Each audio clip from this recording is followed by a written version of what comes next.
vous invite à ouvrir votre Bible ce matin dans Luc, chapitre 24. Luc, chapitre 24.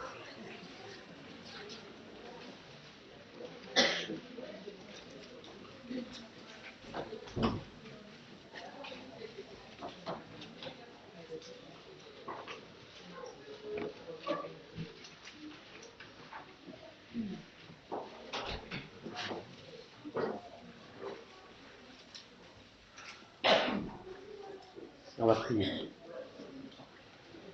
Seigneur, toi tu es le Dieu de la parole, le Dieu de la Bible. Et je prie que ce matin tu m'aides à m'exprimer clairement et que tu bénisses ces moments, que tu bénisses ta parole. Je prie Seigneur que cette parole, selon ta promesse, porte du fruit en nous, qu'elle ne retourne pas à toi sans avoir accompli ta volonté. Que tu sois seul glorifié, seul vu, seul cru ce matin. Au nom de Jésus. Amen. Donc cette semaine, c'est vrai, nous avons eu une exposition sur la Bible de lundi jusqu'à hier soir, sur les origines de la Bible, sur sa constitution, sur sa transmission, comment ce livre si particulier est parvenu jusqu'à nous. Vendredi soir, il y avait une conférence sur ce sujet-là, sur la transmission de la Bible, qui nous montre aussi son inspiration. Et aujourd'hui, c'est donc dimanche de Pâques, on va ouvrir notre Bible, on a ouvert nos Bibles, et on va parler de lui, de Jésus, Jésus-Christ, de sa mort et de sa résurrection. Et c'est pour ça que j'ai choisi ce texte dans Luc 24. On va lire du verset 13 au verset 35. C'est un passage sur lequel j'ai déjà prêché il n'y a pas si longtemps, mais qu'on va aborder sous un angle différent. Luc 24, versets 13 à 35. Et je vous invite à garder votre Bible ouverte à proximité si vous l'avez, parce qu'il y a beaucoup de passages que nous allons explorer ce matin. Nous sommes donc le jour de la résurrection. Et ce même jour, 2 disciples allaient à un village nommé Emmaüs, éloigné de Jérusalem de 60 stades, et ils s'entretenaient de tout ce qui s'était passé. Pendant qu'ils parlaient et discutaient, Jésus s'approcha et fit route avec eux, mais leurs yeux étaient empêchés de le reconnaître. Il leur dit : « De quoi vous entretenez-vous en marchant ? » Et ils s'arrêtèrent, l'air attristés. L'un d'eux, nommé Cléopas, lui répondit : « Es-tu le seul qui, séjournant à Jérusalem, ne sache pas ce qui est arrivé ces jours-ci ? » ?»« Quoi ? leur dit-il. Et ils lui répondirent : « Ce qui est arrivé au sujet de Jésus de Nazareth, qui était un prophète puissant en œuvre et en parole devant Dieu et devant tout le peuple, et comment les principaux sacrificateurs et nos magistrats l'ont livré pour le faire condamner à mort et l'ont crucifié. Nous espérions que ce serait lui qui délivrerait Israël, mais avec tout cela, voici le 3e jour que ces choses se sont passées. Il est vrai que quelques femmes d'entre nous ont fort étonnés. S'étant rendues de grand matin au sépulcre et n'ayant pas trouvé son corps, elles sont venues dire que des anges leur sont apparus et ont annoncé qu'il est vivant. Quelques-uns de ceux qui étaient avec nous sont allés au sépulcre, et ils ont trouvé les choses comme les femmes l'avaient dit. Mais lui, ils ne l'ont point vu. Alors Jésus leur dit : « Ô homme sans intelligence, et dont le cœur est lent à croire tout ce qu'ont dit les prophètes, ne fallait-il pas que le Christ souffre ces choses et qu'il entre dans sa gloire ? » Et commençant par Moïse et par tous les prophètes, il leur expliqua dans toutes les Écritures ce qui le concernait. Lorsqu'ils furent près du village où ils allaient, il parut vouloir aller plus loin. Mais ils le pressèrent en disant : « Reste avec nous, car le soir approche, le jour est sur son déclin. » Et il entra pour rester avec eux. Pendant qu'il était à table avec eux, il prit le pain, et après avoir rendu grâce, il le rompit, le leur donna. Alors leurs yeux s'ouvrirent, et ils le reconnurent, mais il disparut de devant eux. Et ils se dirent l'un à l'autre : « Notre cœur ne brûlait-il pas au-dedans de nous, lorsqu'il nous parlait en chemin et nous expliquait les Écritures ? » Se levant à l'heure même, ils retournèrent à Jérusalem, et ils trouvèrent les 11 et ceux qui étaient avec eux assemblés, et disant : « Le Seigneur est réellement ressuscité, et il est apparu à Simon. » Et ils racontèrent ce qui leur était arrivé en chemin, et comment ils l'avaient reconnu au moment où il rompit le pain. De ce texte, ce sont les versets 25 à 27 que je vais relire, et sur lesquels je voudrais insister. Alors Jésus leur dit, « Ô homme sans intelligence, dont le cœur est lent à croire tout ce qu'ont dit les prophètes, ne fallait-il pas que le Christ souffre ces choses et qu'il entre dans sa gloire ?» Et commençant par Moïse et par tous les prophètes, il leur expliqua dans toutes les Écritures ce qui le concernait. Nous sommes là donc face à deux hommes qui marchent et qui sont abordés par le Seigneur. Ils ne peuvent pas le reconnaître. Leurs yeux en sont empêchés. Et c'est le jour de la résurrection. Ils ont entendu dire que Jésus est ressuscité, mais lui, ils ne l'ont pas vu. Ils n'ont personnellement pas vu non plus le tombeau vide. Et ils ne comprennent pas du tout ce qui s'est passé. Depuis 3 jours, ils sont dans la plus grande confusion, parce que celui en qui ils avaient mis leur plus grand espoir a été crucifié. Ils n'ont pas compris les nombreux avertissements du Seigneur Jésus lui-même qui prévenait ses disciples. Je vais à Jérusalem, nous allons à Jérusalem, le Fils de l'homme va être maltraité par les principaux sacrificateurs et ils le feront mourir. Et le 3e jour, il ressuscitera. Mais ces paroles étaient voilées pour eux, ils ne pouvaient pas les comprendre. Et pendant cette discussion, au moment où Jésus les aborde et commence à discuter avec eux, il leur adresse ce reproche, qui est donc le sujet de la prédication de ce matin. Vous avez un cœur lent à croire tout ce qu'ont dit les prophètes. Jésus leur reproche finalement de ne pas avoir compris ce qui s'est passé. De ne pas avoir compris ce qui s'est passé 3 jours plus tôt et ce qui s'est passé ce jour-là où il est ressuscité. Il leur en fait le reproche parce qu'ils auraient eu le moyen de comprendre. Non seulement parce que Jésus leur avait dit, mais dans le passage que nous avons souligné, ils auraient eu le moyen de comprendre parce que c'était écrit dans la parole de Dieu. Ils sont lents à croire tout ce qu'ont dit les prophètes. Et le Seigneur leur a fait une étude biblique en chemin, en leur expliquant, commençant par Moïse, et en faisant un panorama de tout l'Ancien Testament, ce qui était écrit à son sujet dans la parole.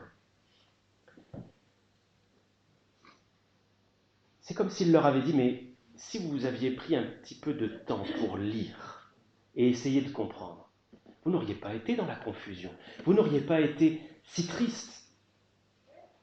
Vous êtes lent à croire. Pourquoi ? Est-ce qu'il s'agirait là d'un manque de confiance dans ce qui est écrit ? Un manque de confiance en la Bible ? Vous savez, nous sommes, je pense, ce matin nombreux à lire la Bible, régulièrement, peut-être, et j'espère quotidiennement.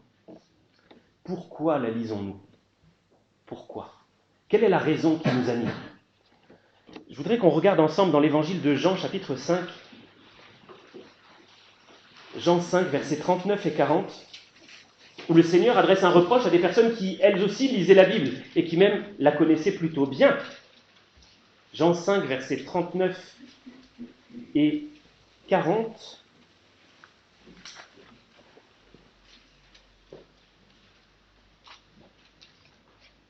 Il leur dit, « Vous sondez les Écritures parce que vous pensez avoir en elles la vie éternelle. Ce sont elles qui rendent témoignage de moi. Et vous ne voulez pas venir à moi pour avoir la vie. » Il y avait là des gens qui donc lisaient la Bible avec beaucoup d'attention, qui en connaissaient de grands passages par cœur, qui certainement la recopiaient, parce qu'il y avait parmi ces personnes-là des scribes. Et donc ils fouillaient dans la parole, pensant avoir dans la parole la vie éternelle, mais sans détecter ce qui faisait l'essence de la Bible, le témoignage de Jésus. Parce que toute la Bible, de la Genèse à l'Apocalypse, a un seul but, nous révéler Jésus. Elle nous révèle la déchéance de l'homme, sa perdition totale, et la solution que Dieu a pourvue. Jésus-Christ, le Fils de Dieu qui vient prendre une nature semblable à la nôtre et expier notre péché. Pourquoi lisons-nous donc la Bible ? Est-ce pour notre culture, pour bien la connaître ? Ce ne sont pas des mauvaises choses, mais elles rendent témoignage de Jésus. Elles ont été écrites pour nous montrer Jésus. Est-ce que nous cherchons Jésus dans la Bible ?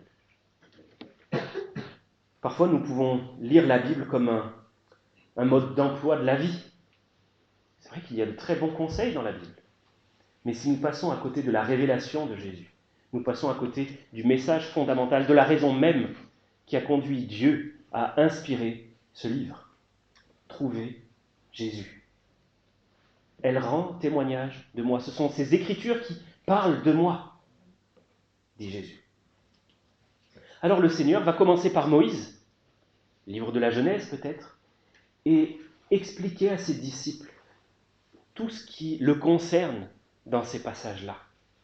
Parce que oui, depuis la Genèse, on entend parler de Jésus. Vous allez me dire, oui, mais il n'est pas nommé. C'est vrai, il n'est pas nommé. Mais regardez comment Dieu s'y est pris. Il a donné, dans tout l'Ancien Testament, un portrait de Jésus. Non pas un portrait physique, parce qu'il nous est dit qu'il est sans éclat, sans apparence pour attirer nos regards. Non, mais un portrait moral et une description aussi de certaines de ses actions. De telle sorte que lorsqu'il paraît, les gens puissent le reconnaître. Il leur a mis un portrait pour qu'au moment où Jésus serait là sur la terre, ils puissent, ah ben oui, c'est celui dont il est question dans les Écritures. C'est un peu comme si le Seigneur leur avait fixé un rendez-vous. Ah, vous aurez un rendez-vous à tel endroit, avec telle personne. Mais comment on va faire pour la reconnaître? Ah ben c'est simple. Elle va faire telle et telle chose. Elle prononcera telle et telle parole. Elle aura tel et tel caractère. Il y a quelques années, je devais aller chercher à la gare quelqu'un que je ne connaissais pas, qui m'avait entreaperçu une fois, mais qui ne se souvenait plus du tout de mon visage. Comment est-ce que j'ai fait pour fixer un rendez-vous à cette personne? Je dis, je serai garé à tel endroit, et ma voiture est une voiture blanche de marque Dacia. Elle avait suffisamment d'éléments pour pouvoir me retrouver au milieu de toute cette foule, et sans trop de problèmes. Et c'est exactement ce qu'a fait le Seigneur. Alors, je voudrais ce matin qu'on passe en revue quelques-uns des signalements du Seigneur, quelques-unes de ces prophéties par lesquelles Dieu a annoncé la venue de son Fils. Nous n'aurons évidemment pas le temps de toutes les voir, elles sont beaucoup trop nombreuses, et je pense même que j'en ai choisi un trop grand nombre pour pouvoir toutes vous les exposer ce matin, mais on va fouiller un petit peu dans notre Bible pour voir quelques-unes de ces prophéties. La première se trouve dans le livre du prophète Michée. Alors, ce n'est pas la première chronologiquement. Livre du prophète Michée, chapitre 5 et verset 1.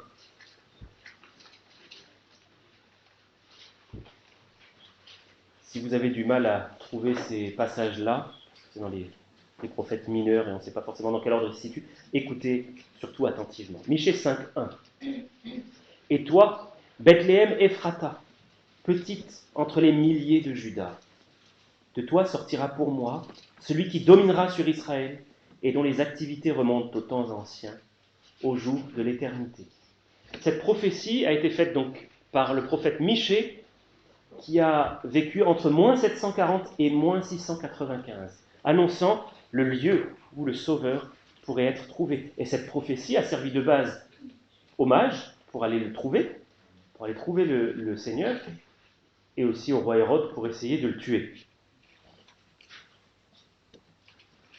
Regardons maintenant dans Ésaïe chapitre 7 et verset 14.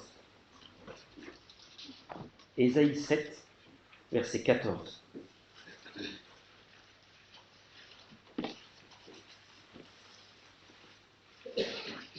Là, on est 700 ans avant la naissance de Christ. C'est pourquoi le Seigneur lui-même vous donnera un signe. Voici, la Vierge deviendra enceinte, elle enfantera un fils, et elle lui donnera le nom d'Emmanuel. Et dans l'évangile de Matthieu, cette prophétie est dite accomplie. Matthieu, qui écrit cet évangile, dit afin que s'accomplisse cette prophétie, donc, et il est dit, elle l'appellera Emmanuel, ce qui signifie Dieu avec nous. On va aller dans le livre des psaumes maintenant, psaume 22. Psaume 22. On va lire le verset 2 d'abord. C'est David, 1000 ans avant Jésus-Christ, qui a écrit ce psaume. Mon Dieu, pourquoi m'as-tu abandonné et t'éloignes-tu sans me secourir, sans écouter mes plaintes? Et nous avons là les paroles que le Seigneur Jésus a prononcées à la croix. Alors certains diront peut-être oui, bon, il les a prononcées pour accomplir ce qui est écrit, parce qu'il savait que c'était écrit. Peut-être pas faux. Mais regardez maintenant les versets 17 à 19. 17 et 19. Ils ont percé mes mains et mes pieds. Je pourrais compter tous mes os. Eux, ils observent, ils me regardent. Ils se partagent mes vêtements. Ils tirent au sort ma tunique. Et là, nous avons quelque chose qui ne dépend pas du Seigneur. Ce n'est pas lui-même qui a accompli cela, mais les personnes qui se trouvaient à ses côtés, qui se sont partagés ses vêtements, qui ont tiré au sort cette tunique si particulière qu'il avait. Et nous avons là, alors que le supplice de la crucifixion n'existait pas encore, une description de ce supplice-là. Les mains et les pieds percés.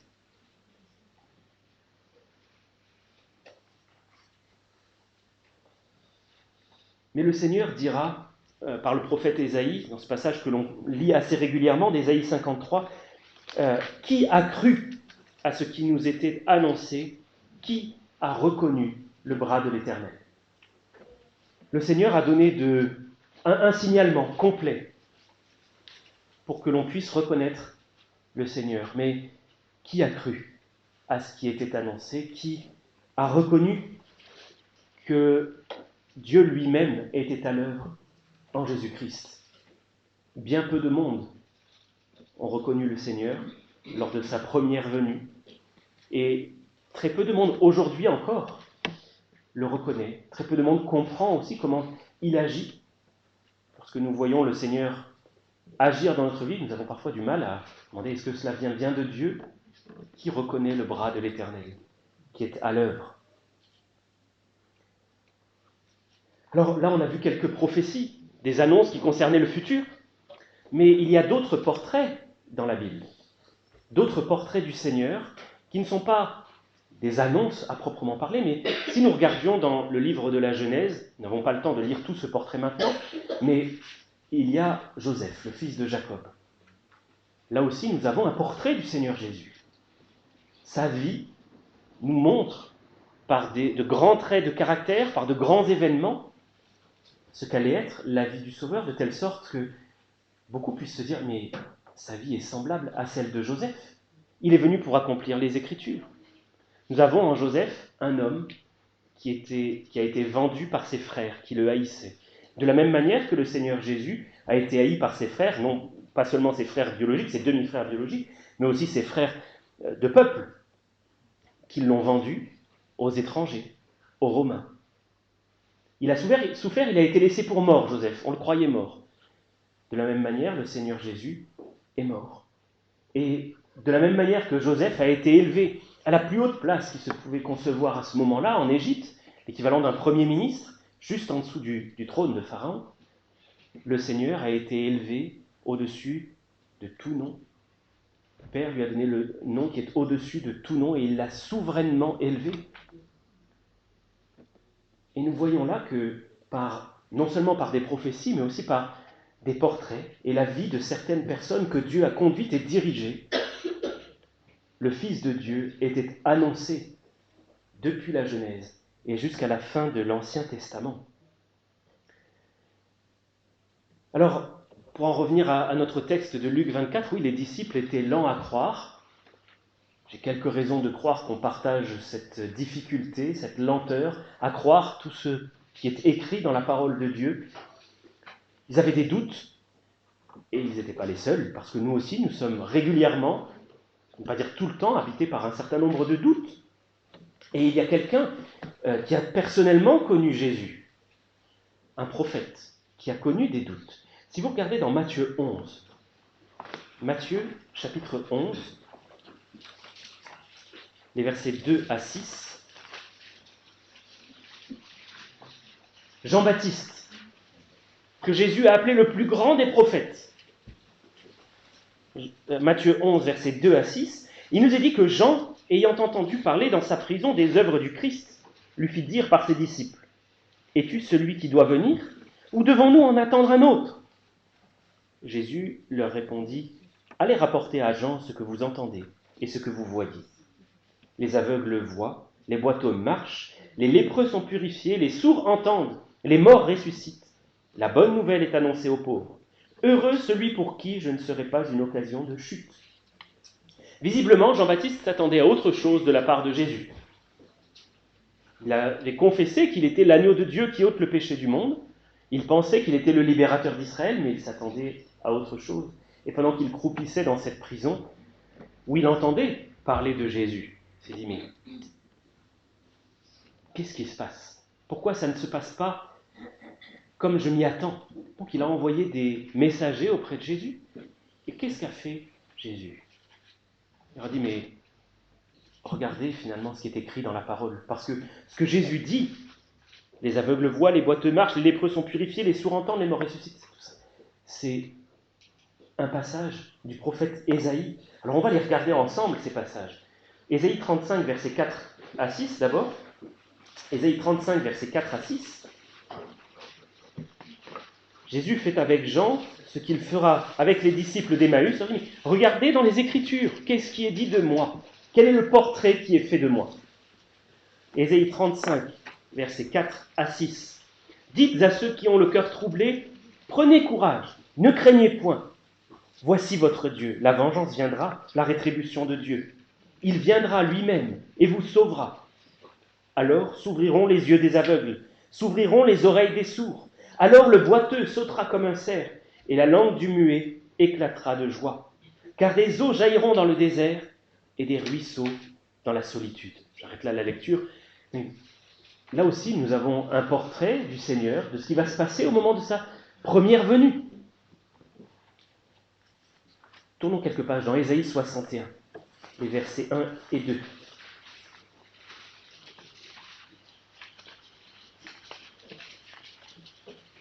Ésaïe 61, versets 1 et 2. L'Esprit du Seigneur, l'Éternel, est sur moi, car l'Éternel m'a oint pour porter de bonnes nouvelles aux malheureux. Il m'a envoyé pour guérir ceux qui ont le cœur brisé, pour proclamer aux captifs la liberté et aux prisonniers la délivrance, pour publier une année de grâce de l'Éternel et un jour de vengeance de notre Dieu, pour consoler tous les affligés. Et le verset 3 également. Pour accorder aux affligés de Sion, pour leur donner un diadème au lieu de la cendre, une huile de joie au lieu du deuil, un vêtement de louange au lieu d'un esprit abattu, afin qu'on les appelle des térébintes de la justice, une plantation de l'Éternel, pour servir à sa gloire. Autrement dit, en faisant cette réponse à Jean, le Seigneur dit, regarde dans les Écritures.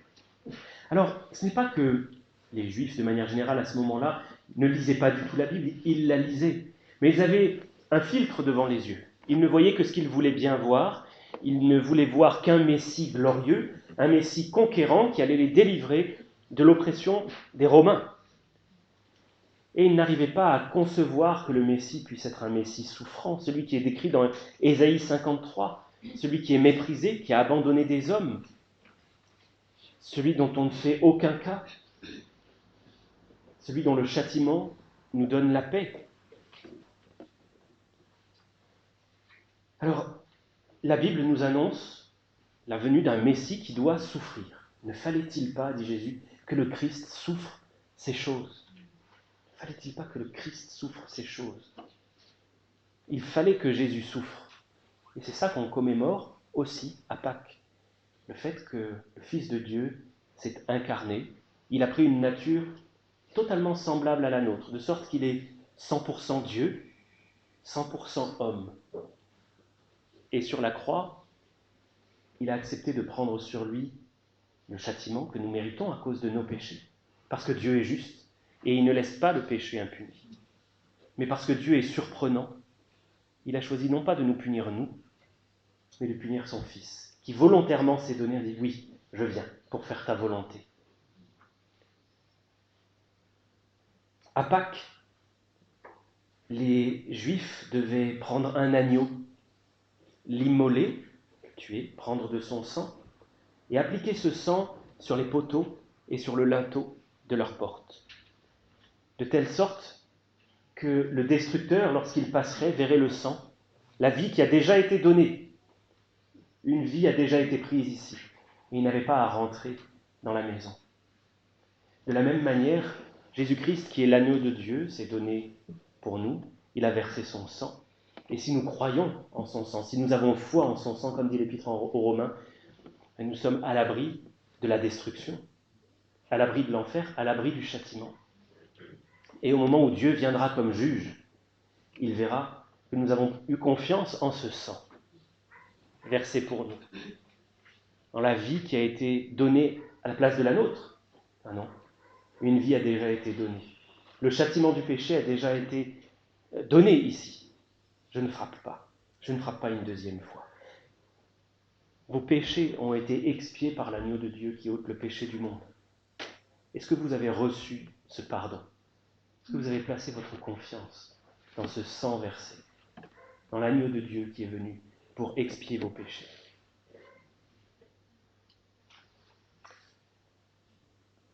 Regardons ensemble, s'il vous plaît, dans Hébreux chapitre 10, versets 16 et 17.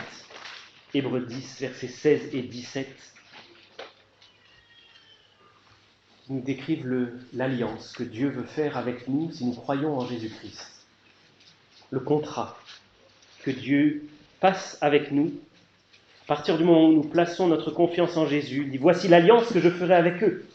Après ces jours-là, dit le Seigneur, je mettrai mes lois dans leur cœur et je les écrirai dans leur esprit. » Et il ajoute « Et je ne me souviendrai plus de leurs péchés, ni de leur iniquité. » Le contrat que Dieu fait avec nous ne dépend pas tant de nous que de ce que Jésus a fait.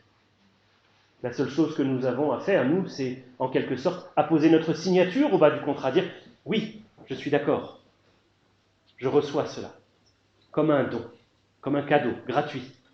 C'est la seule chose que nous ayons à faire. Et remercier le Seigneur de l'avoir fait. C'est lui qui s'est engagé à tout faire, à expier nos péchés, à mourir sur cette croix pour nous. Donc, de nombreuses prophéties se sont accomplies jusqu'à aujourd'hui, mais il y en a d'autres qui restent en attente, qui sont en suspens. Si nous lisions l'Ancien Testament, nous voyons qu'un certain nombre de prophéties, oui, se sont accomplies concernant Jésus, mais il y en a d'autres dont nous n'avons pas encore vu l'accomplissement. Alors, le Seigneur n'a pas oublié une partie de ce qu'il a annoncé, non.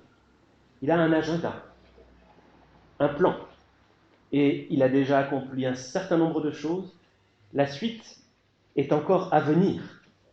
Et remarquez que les prophéties, et quelques prophéties que nous avons lues, se sont accomplies de manière littérale. Il était annoncé que le Seigneur naîtrait à Bethléem Ephrata. Il est né à Bethléem Ephrata. Il est annoncé qu'une vierge deviendrait enceinte, et aussi improbable que cela soit, une vierge est véritablement devenue enceinte.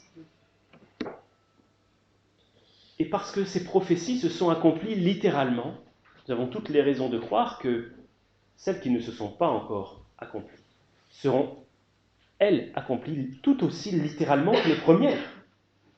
Il y en a certaines même qui sont en train de s'accomplir sous nos yeux. On va regarder d'abord dans Matthieu 24. Matthieu chapitre 24, les versets 3 à 8.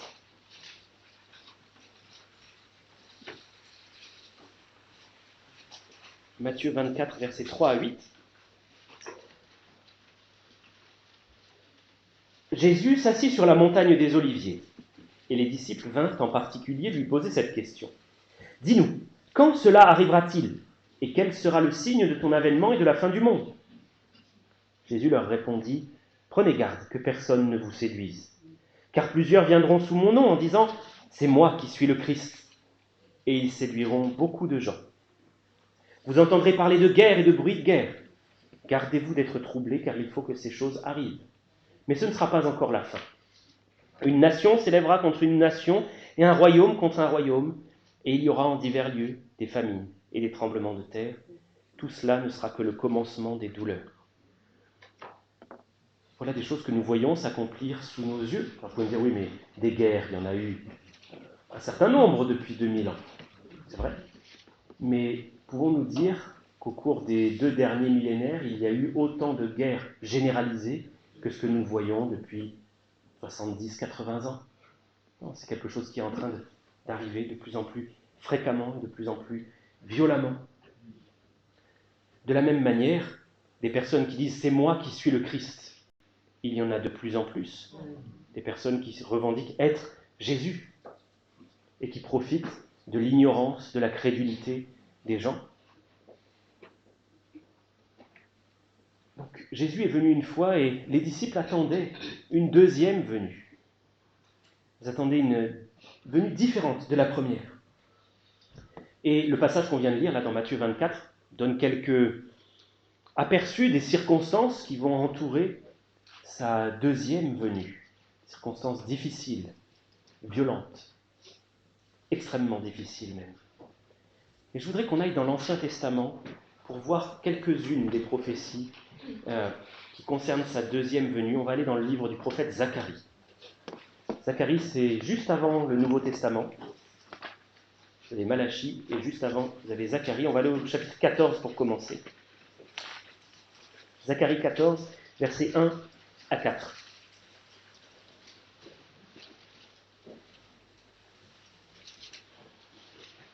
Zacharie 14, 1 à 4. Voici, le jour de l'Éternel arrive, et tes dépouilles seront partagées au milieu de toi. Je rassemblerai toutes les nations pour qu'elles attaquent Jérusalem. La ville sera prise, les maisons seront pillées et les femmes violées. La moitié de la ville ira en captivité, mais le reste du peuple ne sera pas exterminé de la ville. L'Éternel paraîtra, et il combattra ces nations comme il combat au jour de la bataille.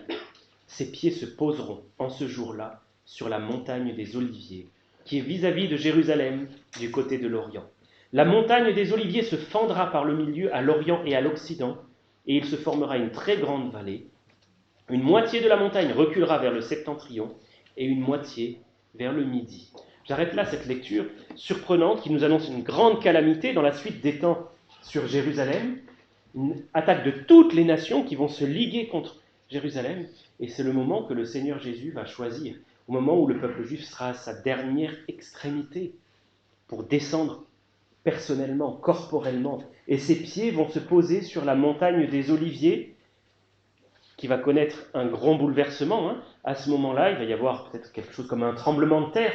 En tout cas, une vallée va se creuser sur cette montagne des Oliviers. Une partie va reculer vers le nord, l'autre vers le sud, pour laisser un passage et pour que le peuple puisse fuir, le reste du peuple puisse fuir. Cela nous paraît peut-être invraisemblable, impossible. Mais n'était-il pas impossible qu'une vierge devienne enceinte ? Que Dieu lui-même, le Tout-Puissant, se fasse homme. C'est quelque chose de surprenant. Si vous regardez au chapitre 12 de Zacharie, le verset 10 nous décrit aussi les circonstances de cette grande attaque contre Jérusalem. Zacharie 12, 10. Dieu dit « Alors je répandrai sur la maison de David et sur les habitants de Jérusalem un esprit de grâce et de supplication, et ils tourneront les regards vers moi, celui qu'ils ont percé. Ils pleureront sur lui comme on pleure sur un fils unique. Ils pleureront amèrement sur lui, comme on pleure sur un premier-né. » À ce moment-là, le peuple d'Israël reconnaîtra celui qu'ils ont livré pour être crucifié, celui qu'ils ont rejeté, et ils pleureront sur lui, se repentiront d'avoir fait cela, mais le reconnaîtront, celui qu'ils ont percé. Ils le reconnaîtront comme Messie, comme Sauveur. C'est le moment où le Seigneur va venir, et je voudrais qu'on lise une dernière prophétie dans le livre de Ésaïe, au chapitre 11. Ésaïe 11. Nous allons lire les versets 1 à 10. Le passage est assez long, mais il nous parle d'un temps qui est encore à venir, un temps surprenant. Certainement, cela nous paraîtra improbable. Et pourtant, Dieu l'annonce. « Puis un rameau sortira du tronc d'Isaïe, et un rejeton naîtra de ses racines. L'Esprit de l'Éternel reposera sur lui, esprit de sagesse et d'intelligence, esprit de conseil et de force, esprit de connaissance et de crainte de l'Éternel. Il respirera la crainte de l'Éternel. Il ne jugera point sur l'apparence, il ne prononcera point sur un oui-dire, mais il jugera les pauvres avec équité, et il prononcera avec droiture un jugement sur les malheureux de la terre. Il frappera la terre de sa parole comme d'une verge, et du souffle de ses lèvres il fera mourir le méchant. La justice sera la ceinture de ses flancs, et la fidélité la ceinture de ses reins. Le loup habitera avec l'agneau, et la panthère se couchera avec le chevreau.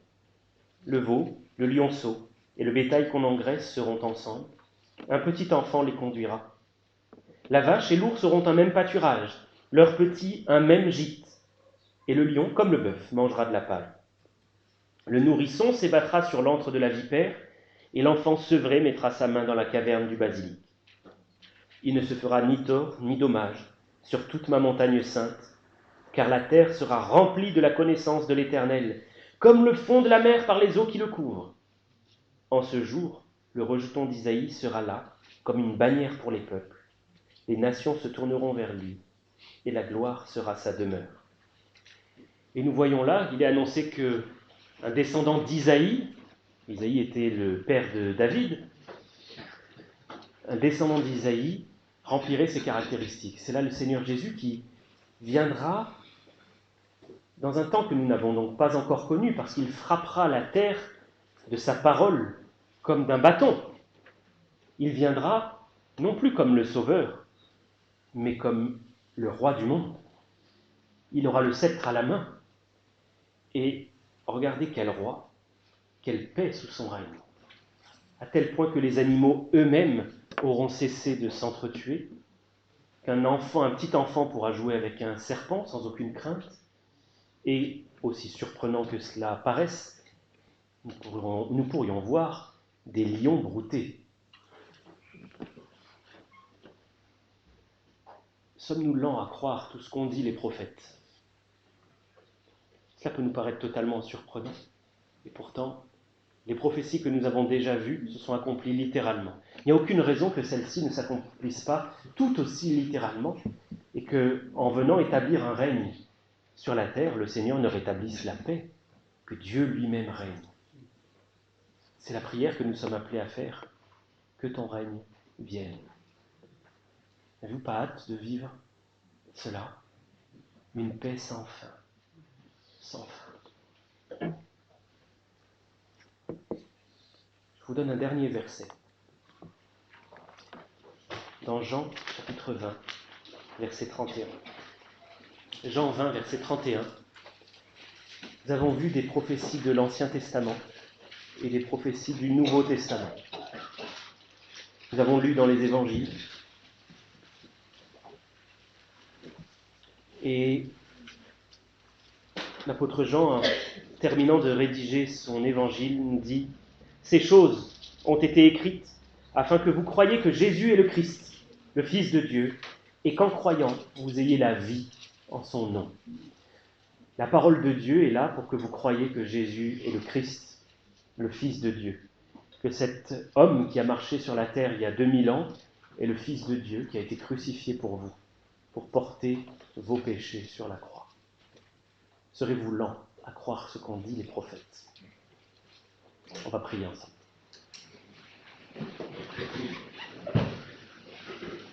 Oh Seigneur, tu sais combien nos cœurs sont tortueux, méchants, incrédules, lents à croire cette parole de vérité, surtout lorsqu'elle nous parle de toi, de qui tu es, de ton amour, de ta bonté, de ce sacrifice par lequel tu rends parfait ce qui s'approche de toi.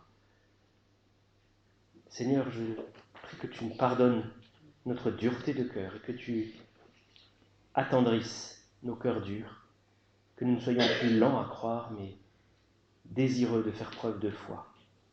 Seigneur, je veux te louer, parce que par ton Saint-Esprit, tu cherches à nous convaincre, à nous attirer à toi. Et ce ne sont pas les paroles d'un homme qui peuvent convaincre, mais toi, ton esprit. Seigneur, agis encore, fortifie notre foi. Si nous sommes chancelants, affermis-nous pour la gloire de ton nom. Par Jésus-Christ. Amen.